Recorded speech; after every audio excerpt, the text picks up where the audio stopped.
Following the overall success of the Shikishima class, Japan would continue to try and improve on it for their following battleships. Asahi was the next improvement, and like her predecessors, her improvements over her preceding class were mostly slight. The most visually distinctive of the changes was the dropping of her third funnel. Like her preceding cousins, she was built overseas in Great Britain, and was commissioned in the year 1900. Asahi would see her first action at the Battle of Port Arthur in 1904.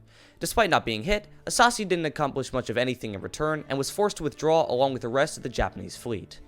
She would again engage the Russians later that year at the Battle of the Yellow Sea, where she scored the most fatal hit of the battle. Two of Asahi's 12-inch shells struck the Russian battleship Cesarevich, or however the hell you pronounce that. I cannot pronounce Russian, holy killing the Russian admiral and throwing their battle line into confusion, forcing them to cede the action and retreat back to Port Arthur. In return, Asahi received a 12-inch hit from the Russians, which did minimal damage, although her after turret did suffer an explosion from two 12-inch shells that detonated prematurely. Asahi would again engage the Russians at the Battle of Tsushima in 1905, again forming part of the Japanese battle line.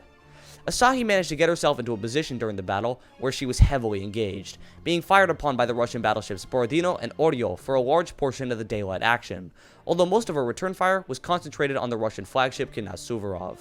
Asahi would damage the battleships with 12-inch gunfire, knocking out her rudder and allowing her to later be sunk by combined fire from Mikasa and Shikishima. In return, she would receive 6 hits from Russian gunfire, and would suffer 6 fatalities as a result. During the battle, Asahi would fire more 12-inch shells than any other Japanese battleship, narrowly beating out Mikasa with a grand total of 142 shells fired.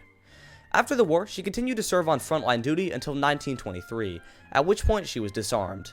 However, the Japanese Navy decided to put her to use as a submarine salvage ship, and after the conversion was completed in 1927, she was pressed into service in this new role. Used mostly as an experimental ship until the 1930s, Asahi also had the dubious distinction of being one of the only pre-dreadnought battleships to be fitted with a catapult and aircraft.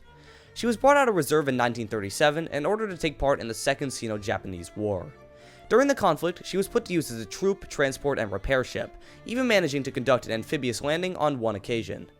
However, she largely undertook experimental assignments until the start of the Pacific War in 1941, at which point she was properly given the assignment of being a repair ship.